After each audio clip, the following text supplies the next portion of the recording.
ਸਲੋਕ ਬਹੁ ਸ਼ਾਸਤਰ ਬਹੁ ਸਿਮ੍ਰਿਤੀ, ਪੇਖੇ ਸਰਬ ਟੰਡੋਲ। ਪੂਜਸ ਨਾਹੀ ਹਰ ਹਰੇ, ਨਾਨਕ ਨਾਮ ਅਮੋਲ।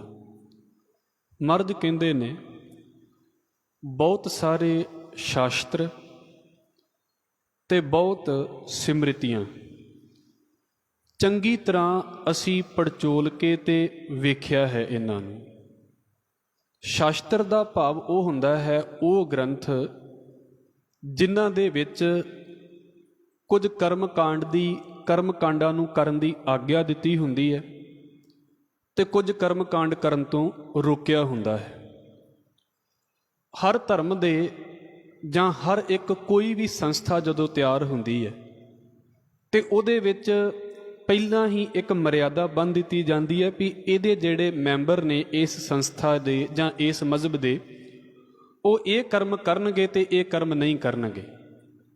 ਹਰ ਧਰਮ ਜਿਹੜਾ ਹੈ ਜਾਂ ਹਰ ਮਜ਼ਹਬ ਕਹਿ ਲਈਏ, ਹਰ ਸੰਸਥਾ ਕੁਝ ਡੂਜ਼ ਤੇ ਕੁਝ ਡੋਂਟ ਤਿਆਰ ਕਰਦੀ ਹੈ। ਸਭ ਤੋਂ ਪਹਿਲਾਂ ਇੱਕ ਸਿਸਟਮ ਤਿਆਰ ਹੁੰਦਾ ਹੈ ਵੀ ਆਹ ਕੁਝ ਕਰਨਾ ਤੇ ਆਹ ਨਹੀਂ ਕਰਨਾ।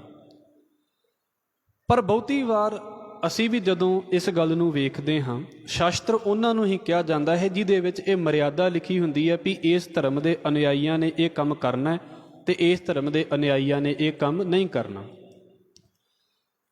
ਅਸੀਂ ਜਿਸ ਦਿਨ ਸਕੂਲ ਦੇ ਵਿੱਚ ਆਪ ਜਾਂਦੇ ਹਾਂ ਜਾਂ ਆਪਣੇ ਬੱਚੇ ਨੂੰ ਭੇਜਦੇ ਹਾਂ ਤੇ ਉਹਦੇ ਵਿੱਚ ਇੱਕ ਗੱਲ ਲਿਖ ਦਿੱਤੀ ਜਾਂਦੀ ਹੈ ਵੀ ਉਸ ਬੱਚੇ ਨੇ ਕੀ ਕਰਨਾ ਹੈ ਤੇ ਕੀ ਨਹੀਂ ਕਰਨਾ। ਸੁਭਾਵਿਕ ਹੈ ਵੀ ਉਹਦੀ ਟਾਈਮਿੰਗ ਲਿਖ ਦਿੱਤੀ ਗਈ ਵੀ ਆਹ ਇਹਦਾ ਟਾਈਮ ਟੇਬਲ ਹੈ, ਇਸ ਟਾਈਮ ਦੇ ਉੱਤੇ ਉਹਨੇ ਸਕੂਲ ਪਹੁੰਚਣਾ ਹੈ ਤੇ ਇਹਦੇ ਤੋਂ ਲੇਟ ਨਹੀਂ ਹੋਣਾ। ਆਹ ਇਹਦੀ ਯੂਨੀਫਾਰਮ ਹੈ ਤੇ ਇਹਦੇ ਤੋਂ ਬਿਨਾਂ ਇਹਨੇ ਦੂਸਰੇ ਕੱਪੜਿਆਂ ਦੇ ਵਿੱਚ ਸਕੂਲ ਦੇ ਵਿੱਚ ਨਹੀਂ ਆਉਣਾ। ਕੁਝ ਉਹਦੇ ਡੂਜ਼ ਹੋ ਗਏ, ਕੁਝ ਡੋਂਟ ਹੋ ਗਏ ਵੀ ਆਹ ਇਹਨੇ ਕਰਨਾ ਤੇ ਆਹ ਨਹੀਂ ਕਰਨਾ। ਹੁਣ ਸੁਭਾਵਿਕ ਜੀ ਗੱਲ ਹੈ ਵੀ ਬੱਚਾ ਸਾਰਾ ਕੁਝ ਧਿਆਨ ਦੇ ਨਾਲ ਕਰੇ ਜੋ ਉਹਨੂੰ ਕਰਨ ਦੇ ਲਈ ਕਿਹਾ ਗਿਆ, ਤੇ ਜੋ ਕੁਝ ਉਹਨੂੰ ਕਰਨ ਤੋਂ ਰੋਕਿਆ ਗਿਆ ਸਾਰਾ ਕੁਝ ਬੜੇ ਧਿਆਨ ਦੇ ਨਾਲ ਕਰਦਾ ਹੋਵੇ। ਪਰ ਜੇ ਬੱਚਾ ਪੜ੍ਹਦਾ ਨਾ ਹੋਵੇ ਫਿਰ ਕਿਹੜੀ ਗਿਣਤੀ ਦੇ ਵਿੱਚ ਆਵੇਗਾ? ਵੀ ਹਾਂ ਆਖੇ ਤੇ ਬੜਾ ਵਧੀਆ ਲੱਗਦਾ ਹੈ ਪਰ ਇਹ ਪੜ੍ਹਾਈ ਨਹੀਂ ਇਹਨੂੰ ਆਉਂਦੀ। ਧਾਰਮਿਕ ਦੁਨੀਆ ਦੇ ਵਿੱਚ ਬਹੁਤੇ ਚੱਲਣ ਵਾਲੇ ਲੋਕਾਂ ਦਾ ਆਹ ਹਾਲ ਹੈ। ਮਰਦ ਕਹਿੰਦੇ ਨੇ ਵੀ ਆਖੇ ਬਹੁਤ ਜਲਦੀ ਲੱਗਦੇ ਨੇ, ਵੀ ਜਦੋਂ ਆਹ ਚੀਜ਼ ਕਰਨੀ ਹੈ ਆਹ ਚੀਜ਼ ਨਹੀਂ ਕਰਨੀ, ਬੜੇ ਧਿਆਨ ਦੇ ਨਾਲ ਇਹ ਕੰਮ ਕਰਦੇ ਨੇ, ਕਿਸੇ ਨਾ ਕਿਸੇ ਵਹਿਮ ਦੇ ਵਿੱਚ ਪਏ ਹੋਏ ਨੇ। ਇਸ ਕਰਕੇ ਪਰ ਜਦੋਂ ਉਹਨਾਂ ਦੇ ਅੰਦਰੋਂ ਧਰਮ ਦੀ ਗੱਲ ਵੇਖਦੇ ਹਾਂ, ਨਾਮ ਦੀ ਗੱਲ ਵੇਖਦੇ ਹਾਂ, ਤੇ ਉਹ ਕੋਈ ਬਹੁਤੀ ਲੱਭਦੀ ਨਹੀਂ ਹੈ ਸਾਨੂੰ। ਇਸ ਕਰਕੇ ਸਤਿਗੁਰੂ ਕੀ ਕਹਿੰਦੇ ਨੇ ਵੀ ਬੜੇ ਇਹੋ ਜਿਹੇ ਗ੍ਰੰਥ ਜਿਨ੍ਹਾਂ ਦੇ ਵਿੱਚ ਲੋਕਾਂ ਨੂੰ ਇਹ ਗੱਲ ਕਹੀ ਵੀ ਭਾਈ ਆਹ ਕੰਮ ਕਰਨਾ ਚਾਹੀਦਾ ਤੇ ਆਹ ਕੰਮ ਨਹੀਂ ਕਰਨਾ ਚਾਹੀਦਾ, ਅਸੀਂ ਬੜੇ ਇਹੋ ਜਿਹੇ ਸ਼ਸਤਰ ਪੜ੍ਹ ਕੇ ਤੇ ਘੋਖ ਕੇ ਵੇਖ ਲਏ ਨੇ। ਇੱਕ ਬਚਨ ਆਪਾਂ ਬਾਬਾ ਰਵਿਦਾਸ ਸਾਹਿਬ ਜੀ ਦਾ ਲੈ ਲਈਏ, ਤੇ ਜੇ ਤੇ ਕਰਮ ਕਾਂਡਾਂ 'ਚ ਹੀ ਫਸੇ ਰਹੀਏ ਨਾ, ਜਿੱਦਾਂ ਮੈਂ ਉਦਾਹਰਨ ਲਈ ਹੈ ਵੀ ਸਾਡੇ ਜਿੰਨੇ ਵੀ ਨੇੜੇ ਸਕੂਲ ਨੇ ਉਹਨਾਂ ਦੇ ਵਿੱਚ ਵੇਖੋ ਵੀ ਇੱਕ ਸਕੂਲ ਦੀ ਯੂਨੀਫਾਰਮ ਦੂਸਰੇ ਨਾਲ ਮਿਲਦੀ ਨਹੀਂ ਹੈ। ਹੁਣ ਬੱਚੇ ਯੂਨੀਫਾਰਮ ਤੋਂ ਹੀ ਲੜੀ ਜਾਣ ਵੀ ਮੇਰੇ ਸਕੂਲ ਦੀ ਯੂਨੀਫਾਰਮ ਚੰਗੀ ਹੈ ਤੇ ਤੇਰੇ ਦੀ ਮਾੜੀ ਹੈ, ਤੋ ਕਹੇ ਵੀ ਨਹੀਂ ਮੇਰੇ ਸਕੂਲ ਦੀ ਯੂਨੀਫਾਰਮ ਚੰਗੀ ਹੈ, ਮੇਰੀ ਯੂਨੀਫਾਰਮ ਚੰਗੀ ਹੈ ਤੇ ਤੇਰੀ ਬੁਰੀ ਹੈ। ਉਹਦੇ ਨਾਲ ਕੀ ਹੋਵੇਗਾ? ਕੀ ਫਰਕ ਪਵੇਗਾ ਇਹਨਾਂ ਗੱਲਾਂ ਦੇ ਨਾਲ? ਬਾਬਾ ਰਵਿਦਾਸ ਕਹਿੰਦੇ ਨੇ ਕਰਮ ਅਕਰਮ ਵਿਚਾਰੀਐ। ਜੇ ਭਾਈ ਸ਼ਾਸਤਰਾਂ ਦੇ ਆਖੇ ਲੱਗ ਕੇ ਤੇ ਕਰਮ ਕਾਂਡ ਕਰਨ ਲੱਗ ਪਈਏ ਨਾ, ਤੇ ਫਿਰ ਕੀ ਹੁੰਦਾ ਹੈ? ਸ਼ੰਕਾ ਸੁਨ ਵੇਦ ਪੁਰਾਨ, ਸਗੋਂ ਬੰਦੇ ਦੇ ਅੰਦਰ ਦੁਬਿਧਾ ਵੱਧ ਜਾਂਦੀ ਹੈ। ਇੱਕ ਜਣਾ ਕਹਿ ਰਿਹਾ ਵੀ ਹੱਥ ਧੋਣੇ ਨੇ ਤੇ ਇਸ ਤਰੀਕੇ ਨਾਲ ਹੱਥ ਧੋਵੋ, ਬੰਦਾ ਧੋਣ ਲੱਗ ਪੈਂਦਾ। ਬਾਅਦ ਵਿੱਚ ਕੋਈ ਦੂਜਾ ਆ ਜਾਂਦਾ, ਉਹ ਕੀ ਕਹਿੰਦਾ, ਨਹੀਂ ਨਹੀਂ ਇੱਦਾਂ ਹੱਥ ਨਹੀਂ ਧੋਣੇ, ਜੇ ਇੱਦਾਂ ਹੱਥ ਧੋ ਲਈਏ ਤਾਂ ਬੰਦਾ ਪਾਪੀ ਹੋ ਜਾਂਦਾ। ਉਹ ਫਸ ਗਿਆ ਵੀ ਮੈਂ ਕੀ ਕਰਾਂ। ਇੱਕ ਜਾਣੇ ਨੇ ਕਹਿ ਦਿੱਤਾ ਵੀ ਸੋਮਵਾਰ ਬੜਾ ਮਾੜਾ ਹੈ, ਦੂਸਰਾ ਕਹਿੰਦਾ ਨਹੀਂ ਸੋਮਵਾਰ ਤੋਂ ਚੰਗਾ ਤਾਂ ਕੋਈ ਦਿਨ ਹੀ ਨਹੀਂ। ਬੰਦਾ ਕੀ ਹੋ ਗਿਆ? ਬੰਦਾ ਦੁਬਿਧਾ ਦੇ ਵਿੱਚ ਪੈ ਗਿਆ। ਜਿੱਦਾਂ ਆਪਾਂ ਸੌਖਾ ਕਹਿ ਲਈਏ, ਜਿੱਦਾਂ ਸਾਡੇ ਦੇਸ਼ ਦੇ ਵਿੱਚ ਲੋਕ ਰੰਗਾਂ ਤੋਂ ਹੀ ਲੜੀ ਜਾਂਦੇ ਨੇ। ਹਰੇ ਰੰਗ ਤੋਂ ਲੜਾਈ ਹੋ ਗਈ, ਲਾਲ ਰੰਗ ਤੋਂ ਲੜਾਈ ਹੋ ਗਈ। ਇਹ ਕੀ ਹੈ? ਬੰਦਾ ਦੁਬਿਧਾ ਦੇ ਵਿੱਚ ਪੈ ਗਿਆ ਨਾ ਵੀ ਕਿਹੜਾ ਚੰਗਾ ਤੇ ਕਿਹੜਾ ਬੁਰਾ। ਮਰਦ ਕਹਿੰਦੇ ਜੇ ਇਹਨਾਂ ਦੇ ਆਖੇ ਲੱਗਦੇ ਆ, ਇਹਨਾਂ ਨੂੰ ਚੰਗੀ ਤਰ੍ਹਾਂ ਘੋਖ ਕੇ ਵੇਖਿਆ ਹੈ, ਇਹਨਾਂ ਦੇ ਵਿੱਚ ਕੋਈ ਬਹੁਤੀ ਗੱਲ ਨਹੀਂ ਹੈ। ਐਵੇਂ ਲੋਕ ਆਪਣੀ ਜਿੱਦ ਦੇ ਵਿੱਚ ਤੇ ਆਪਣੇ ਹੱਠ ਦੇ ਵਿੱਚ ਹੀ ਲੱਗੇ ਰਹਿੰਦੇ ਨੇ। ਬਹੁ ਸ਼ਾਸਤਰ ਜਿੰਨੇ ਵੀ ਗ੍ਰੰਥ ਨੇ, ਵੇਖੋ ਮਹਾਰਾਜ ਨੇ ਬੜੀ ਇਸ ਗੱਲ ਦੀ ਸਾਨੂੰ ਬਖਸ਼ਿਸ਼ ਕਰ ਦਿੱਤੀ ਹੈ। ਸਾਡੀ ਮਰਿਆਦਾ ਹੈ, ਇਹਦੇ ਵਿੱਚ ਕੋਈ ਸ਼ੱਕ ਨਹੀਂ। ਚੰਗੀਆਂ ਚੀਜ਼ਾਂ ਸਾਨੂੰ ਫੋਲੋ ਕਰਨੀਆਂ ਚਾਹੀਦੀਆਂ ਨੇ, ਬੁਰੀਆਂ ਛੱਡਣੀਆਂ ਚਾਹੀਦੀਆਂ ਨੇ। ਪਰ ਜੇ ਮੈਂ ਇਸੀ ਜਿੱਦ ਦੇ ਵਿੱਚ ਬੈਠਾ ਹਾਂ ਨਾ ਵੀ ਭਾਈ ਆਹ ਗੱਲ ਮੇਰੇ ਗ੍ਰੰਥ ਦੇ ਵਿੱਚ ਲਿਖੀ ਹੈ ਤੇ ਇਹੋ ਹੀ ਸੱਚ ਹੈ, ਭਾਵੇਂ ਸਾਰੀ ਦੁਨੀਆ ਉਹਨੂੰ ਕਹਿ ਚੁੱਕੀ ਹੋਵੇ ਵੀ ਇਹ ਝੂਠ ਹੈ, ਇਹ ਜਿੱਦ ਹੁੰਦੀ ਹੈ। ਔਰ ਬੜੇ ਜਿੱਦੀ ਲੋਕ ਨੇ ਇੱਦਾਂ ਦੇ ਕੰਮ ਕਰਨ ਵਾਲੇ ਜੀ। ਉਹਨਾਂ ਨੂੰ ਕਹਿ ਦਿੱਤਾ ਜੀ ਲਸਣ ਨਹੀਂ ਖਾਣਾ, ਪਿਆਜ਼ ਨਹੀਂ ਖਾਣਾ, ਵਿਚਾਰੇ ਬਸ ਉਸੇ ਚੀਜ਼ ਦੇ ਵਿੱਚ ਬੱਝੇ ਪਏ ਨੇ। ਇਸ ਕਰਕੇ ਮਹਾਰਾਜ ਕੀ ਕਹਿ ਰਹੇ ਨੇ, ਬਹੁ ਸ਼ਾਸਤਰ, ਬੜੇ ਉਹ ਗ੍ਰੰਥ ਜਿਹੜੇ ਲੋਕਾਂ ਨੂੰ ਇੱਕ ਕੰਮ ਕਰਨ ਤੋਂ ਰੋਕਦੇ ਨੇ ਤੇ ਦੂਸਰਾ ਕੰਮ ਕਰਨ ਦੇ ਲਈ ਕਹਿ ਦਿੰਦੇ ਨੇ। ਮਹਾਰਾਜ ਕਹਿੰਦੇ ਇਹੋ ਜਿਹੇ ਕਈ ਵੇਖ ਲਏ ਨੇ। ਬਹੁ ਸਿਮ੍ਰਿਤੀ, ਸਿਮ੍ਰਿਤ ਦਾ ਅਰਥ ਵੈਸੇ ਹੁੰਦਾ ਹੈ ਜਿਹੜੀ, ਜਦੋਂ ਇਹਦੇ ਪੁਰਾਣੇ ਅਰਥ ਅਸੀਂ ਵੇਖਦੇ ਹਾਂ, ਸਿਮ੍ਰਿਤੀਆਂ ਉਹਨਾਂ ਨੂੰ ਕਿਹਾ ਜਾਂਦਾ ਹੈ ਜਿਹੜੇ ਪੁਰਾਣੇ ਰਿਸ਼ੀ ਹੁੰਦੇ ਸੀ ਤੇ ਉਹਨਾਂ ਦੀਆਂ ਗੱਲਾਂ ਨੂੰ ਜਿਹੜੇ ਸੁਣਦੇ ਹੁੰਦੇ ਸੀ। ਉਹਨਾਂ ਨੇ ਸਿਮ੍ਰਿਤੀ ਮਤਲਬ ਯਾਦ ਕਰਨਾ, ਸੁਣਨਾ। ਉਹਨਾਂ ਨੇ ਸੁਣ ਕੇ ਯਾਦ ਕਰ ਲੈਣਾ ਤੇ ਜਿਨ੍ਹਾਂ ਨੇ ਸੁਣ ਕੇ ਯਾਦ ਕੀਤਾ ਉਹਦੇ ਤੋਂ ਅੱਗੇ ਉਹ ਗੱਲ ਟਰੈਵਲ ਕਰਦੀ ਜਾਣੀ, ਕਿਤੇ ਲਿਖ ਦਿੱਤੀ ਗਈ, ਕਿਤੇ ਨਹੀਂ ਵੀ ਲਿਖੀ ਗਈ। ਵੇਖੋ ਸਾਡੇ ਸਮਾਜ ਦੇ ਵਿੱਚ ਕੁਝ ਵਹਿਮ ਭਰਮ ਇੱਦਾਂ ਦੇ ਨੇ ਜਿਹੜੇ ਕਿਸੇ ਵੀ ਕਿਤਾਬ ਦੇ ਵਿੱਚ, ਕਿਸੇ ਵੀ ਗ੍ਰੰਥ ਦੇ ਵਿੱਚ ਲਿਖੇ ਨਹੀਂ ਆਉਂਦੇ, ਪਰ ਲੋਕਾਂ ਨੂੰ ਯਾਦ ਨੇ। ਉਹ ਕਿੱਦਾਂ ਹੋ ਗਏ? ਅਸੀਂ ਸੁਣ ਕੇ ਪੱਕੇ ਕੀਤੇ ਹੋਏ ਨੇ ਵੀ ਸਾਡੇ ਵੱਡੇ ਕਰਦੇ ਸੀ, ਅਸੀਂ ਵੀ ਅੱਗੇ ਕਰ ਦਿੱਤੇ ਗਏ। ਕਿਤੇ ਕਿਤਾਬ ਨਹੀਂ ਮਿਲੇਗੀ ਇਹਦੇ ਵਿੱਚੋਂ ਵੀ ਲਿਖਿਆ ਕਿੱਥੇ ਹੈ। ਉਹਨੂੰ ਕੀ ਕਿਹਾ ਜਾਂਦਾ ਹੈ? ਸਿਮ੍ਰਿਤੀਆਂ। ਮਤਲਬ ਧਾਰਮਿਕ ਗ੍ਰੰਥਾਂ ਦੇ ਨਾਮ ਦੇ ਵਿੱਚ ਵੀ ਆਉਂਦੀ ਹੈ। ਜਿੱਦਾਂ ਇੱਕ ਨਾਮ ਹੈ ਮਨੂ ਸਿਮ੍ਰਿਤੀ, ਹਿੰਦੁਸਤਾਨ ਦੇ ਵਿੱਚ ਬੜਾ ਇਹਨੂੰ ਕਈਆਂ ਵੱਲੋਂ ਫੋਲੋ ਕੀਤਾ ਜਾਂਦਾ ਹੈ, ਕੁਝ ਵਿਰੋਧ ਵੀ ਇਹਦੇ ਕੀਤੇ ਜਾਂਦੇ ਨੇ। ਪਰ ਮੁੱਖ ਗੱਲ ਇਹ ਹੈ ਵੀ ਸੁਣ ਕੇ ਜਿਹੜਾ ਇਹ ਗੱਲ ਇਕੱਠੀ ਕੀਤੀ ਗਈ ਸੀ, ਉਹਦੇ ਤੋਂ ਜਿਹੜੇ ਗ੍ਰੰਥ ਤਿਆਰ ਹੋਏ ਨੇ ਉਹਨੂੰ ਕਿਹਾ ਜਾਂਦਾ ਹੈ ਸਿਮ੍ਰਿਤੀਆਂ। ਹੁਣ ਕੁਝ ਤੇ ਸੁਣੀਆਂ ਸੁਣਾਈਆਂ ਗੱਲਾਂ ਚੰਗੀਆਂ ਵੀ ਹੁੰਦੀਆਂ ਨੇ, ਪਰ ਕੁਝ ਸੁਣੀਆਂ ਸੁਣਾਈਆਂ ਗੱਲਾਂ ਐਵੇਂ ਬੰਦਾ ਭਾਰ ਹੀ ਲੱਦੀ ਫਿਰਦਾ ਹੈ, ਵਹਿਮ ਭਰਮ ਲਈ ਫਿਰਦਾ ਹੈ। ਹੁਣ ਭਾਵ ਕੀ ਹੋ ਗਿਆ ਸ਼ਾਸਤਰ ਤੇ ਸਿਮ੍ਰਿਤੀ ਦਾ? ਸ਼ਾਸਤਰ ਹੋ ਗਏ ਉਹ ਗ੍ਰੰਥ ਜਿਹੜੇ ਗ੍ਰੰਥ ਬੰਦੇ ਨੂੰ ਕੁਝ ਕਰਨ ਤੋਂ ਰੋਕਦੇ ਨੇ ਤੇ ਕੁਝ ਕਰਨ ਦੇ ਲਈ ਕਹਿੰਦੇ ਨੇ। ਇਹ ਨਹੀਂ ਵੀ ਇਹ ਕੁਝ ਕਰਨਾ ਨਹੀਂ ਜਾਂ ਕੁਝ ਕਰਨ ਤੋਂ ਆਪਣੇ ਆਪ ਨੂੰ ਰੋਕਣਾ ਨਹੀਂ, ਪਰ ਬੇਕਾਰ ਦੀਆਂ ਗੱਲਾਂ ਦੇ ਵਿੱਚ ਬੰਦੇ ਨੂੰ ਰੋਕ ਦੇਣਾ ਤੇ ਬੇਕਾਰ ਦੀਆਂ ਗੱਲਾਂ ਬੰਦੇ ਨੂੰ ਕਰਨ ਦੇ ਲਈ ਪ੍ਰੇਰਿਤ ਕਰ ਦੇਣਾ। ਜਿੱਦਾਂ ਕਈਆਂ ਨੇ ਇਹ ਗੱਲ ਬਣਾ ਦਿੱਤੀ ਵੀ ਜੀ ਇੱਥੇ ਫਲਾਣੀ ਥਾਂ ਦੇ ਉੱਤੇ ਜੇਕਰ ਧੂੰਆਂ ਕਰਦੇ ਹਾਂ ਤੇ ਹਵਾ ਸ਼ੁੱਧ ਹੋ ਜਾਂਦੀ ਹੈ, ਉਹ ਜੰਗਲ ਦੇ ਵਿੱਚ ਜਾ ਕੇ ਸ਼ੁੱਧ ਕਰੋ। ਤੇ ਫਿਰ ਜੰਗਲ ਦੇ ਵਿੱਚ ਤੇ ਪਹਿਲਾਂ ਹੀ ਜ਼ਿਆਦਾ ਸ਼ੁੱਧ ਹੈ। ਜਿੱਦਾਂ ਕਿਸੇ ਨੂੰ ਕੁਝ ਕਹਿ ਦਿੱਤਾ, ਅਸੀਂ ਸਾਰੀ ਲਿਸਟ ਪੜ੍ਹਾਂਗੇ, ਲੋਕੀ ਆਖਿਆ ਲੱਗ ਜਾਂਦੇ ਨੇ। ਵੇਖੋ ਇੱਕ ਪਾਸਾ ਹੈ, ਮੈਂ ਇਹ ਨਹੀਂ ਕਹਿੰਦਾ ਵੀ ਮੈਂ ਆਪ ਜੀ ਨੂੰ ਕੋਈ ਸਿੱਖਿਆ ਦੇਣ ਵਾਲਾ ਹਾਂ, ਪਰ ਫਿਰ ਵੀ ਜੇ ਤੁਸੀਂ ਸਾਨੂੰ ਸੁਣਦੇ ਜੇ ਤੇ ਅਸੀਂ ਤੁਹਾਨੂੰ ਸਿੱਧਾ ਦੱਸਣ ਦੀ ਬਜਾਏ ਕੁਝ ਗਲਤ ਦੱਸ ਦਈਏ ਤੇ ਫਿਰ ਆਪਣੇ ਆਪ ਹੀ ਤੁਸੀਂ ਗਲਤ ਪਾਸੇ ਤੁਰ ਪੈਣਾ। ਹੁਣ ਅਸੀਂ ਗੁਰਦੁਆਰੇ ਦੇ ਵਿੱਚ, ਵਾਹਿਗੁਰੂ ਬਖਸ਼ ਲਵੇ, ਅਸੀਂ ਇਸ ਗੱਲ ਨੂੰ ਕਦੀ ਵੀ ਪ੍ਰਮੋਟ ਨਹੀਂ ਕਰਦੇ ਵੀ ਆਹ ਦਿਨ ਚੰਗਾ ਤੇ ਆਹ ਦਿਨ ਬੁਰਾ। ਆਪਣੇ ਆਪ ਹੀ ਤੁਹਾਡੇ ਜਿਹਨ ਦੇ ਵਿੱਚੋਂ ਇਹ ਗੱਲ ਪਕੜ ਆਉਣੀ ਸ਼ੁਰੂ ਹੋ ਜਾਵੇਗੀ ਵੀ ਹਾਂ ਬਾਕੀ ਦਿਨ ਵੀ ਬਰਾਬਰ ਨੇ। ਜਦੋਂ ਥੋੜ੍ਹੇ ਦਿਨਾਂ ਬਾਅਦ ਆਪਾਂ ਸਿੱਖ ਲਵਾਂਗੇ ਇਸ ਗੱਲ ਨੂੰ, ਤੇ ਜੇ ਅਸੀਂ ਰੋਜ਼ ਹੀ ਇਹ ਗੱਲ ਸ਼ੁਰੂ ਕਰ ਦਈਏ ਵੀ ਅੱਜ ਦਾ ਦਿਨ ਜ਼ਿਆਦਾ ਪਵਿੱਤਰ ਹੈ, ਕੱਲ੍ਹ ਦਾ ਦਿਨ ਘੱਟ ਪਵਿੱਤਰ ਹੈ, ਆਪਣੇ ਆਪ ਹੀ ਦਿਨਾਂ ਦਾ ਵਹਿਮ ਵੜ ਗਿਆ। ਜੋ ਕੁਝ ਬੰਦਾ ਸੁਣਦਾ ਹੈ ਉਹੀ ਦ੍ਰਿੜ ਹੋਈ ਜਾਂਦਾ ਹੈ। ਮਰਦ ਕਹਿੰਦੇ ਮੈਂ ਇਹੋ ਜਿਹੇ ਗ੍ਰੰਥ ਤੇ ਇਹੋ ਜਿਹੀਆਂ ਲੋਕਾਂ ਦੀਆਂ ਗੱਲਾਂ ਬੜੀਆਂ ਸੁਣ ਕੇ ਵੇਖ ਲਈਆਂ ਨੇ। ਪੂਜਸ ਨਾ ਹੀ ਹਰ ਹਰੇ, ਇੱਕ ਵੀ ਗੱਲ ਅਕਾਲ ਪੁਰਖ ਵਾਹਿਗੁਰੂ ਦੇ ਨਾਮ ਦੇ ਬਰਾਬਰ ਨਹੀਂ ਪਹੁੰਚਦੀ ਹੈ। ਨਾਨਕ ਨਾਮ ਅਮੋਲ, ਨਾਮ ਇੰਨਾ ਅਮੋਲਕ ਹੈ। ਬੰਦਾ ਜਿੰਨੇ ਮਰਜ਼ੀ ਕਰਮ ਕਾਂਡ ਕਰ ਲੇ, ਜਿੰਨੇ ਮਰਜ਼ੀ ਮਨ ਦੀਆਂ ਜਿਦਾ ਕਰ ਲੇ ਵੀ ਮੈਂ ਤੇ ਇੱਦਾਂ ਹੀ ਕਰਾਂਗਾ, ਸਤਿਗੁਰੂ ਕਹਿੰਦੇ ਰੱਬ ਦੇ ਨਾਮ ਦੇ ਬਰਾਬਰ ਇੱਕ ਵੀ ਚੀਜ਼ ਨਹੀਂ ਪਹੁੰਚਦੀ ਹੈ। ਹੁਣ ਵੇਖੋ ਸ਼ਾਇਦ ਸਾਡੀ ਵੀ ਕੋਈ ਇਹਦੇ ਵਿੱਚ ਇੱਕ ਅੱਧੀ ਗੱਲ ਹੋਵੇ ਜਾਂ ਜ਼ਿਆਦਾ ਹੀ ਹੋ ਸਕਦੀਆਂ ਨੇ, ਪਰ ਵੇਖਿਓ ਮਹਾਰਾਜ ਨੇ ਇਹਨੂੰ ਕੀ ਬੋਲਿਆ ਹੈ। ਅਸ਼ਟਪਦੀ ਜਾਪ ਤਾਪ ਗਿਆਨ ਸਭ ਧਿਆਨ। ਸਾਡੇ ਵਿੱਚ ਜਪ ਵੀ ਜ਼ਰੂਰੀ ਹੈ, ਤਪ ਵੀ ਜ਼ਰੂਰੀ ਹੈ, ਗਿਆਨ ਧਿਆਨ ਇਹ ਵੀ ਜ਼ਰੂਰੀ ਹੈ। ਪਰ ਕਿੱਦਾਂ ਦਾ ਜਪ?